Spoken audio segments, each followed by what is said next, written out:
Қайырлы күн. Бүгінгі мен видеода қияр көшеттерінің аурулары туралы және олардың жапырақтардың сарғаюы себептерін айтатын боламын.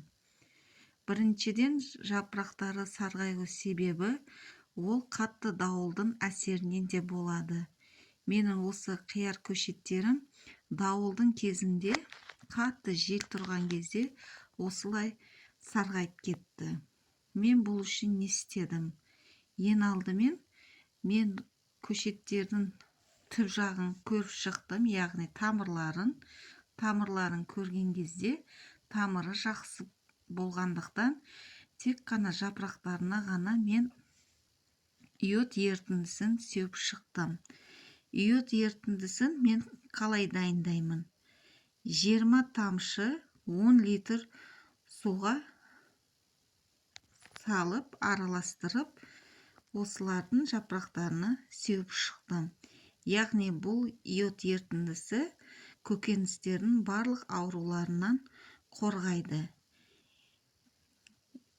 Тағы фурацилин менде қияр жапырақтарын жууға болады. Бір таблетканы 1 литр суға езіп, шашып шығу керек. Және тағы айтаты кететін жайт, кәдімгі марганцовка бар ғой, аптекада сатылатын 1 литр суға кішкене мөлшерде соны салып, оны да салып сеуіп шығу керек. Сонда бұлар 4-5 күннен кейін өз қалыптарына келіп бастайды.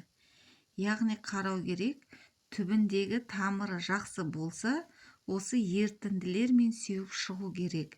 Егерде тамыры шіріген болып, нашар болса, оны жұлып тастап, қайтадан қияр көшеттерін отырғызуға болады. Ал енді тағы бір айтаты кететін ерітінді, бұл аммиак ерітіндісі. Бұны дайындау үшін 1 литр суға 3 қасық салып араластыру керек.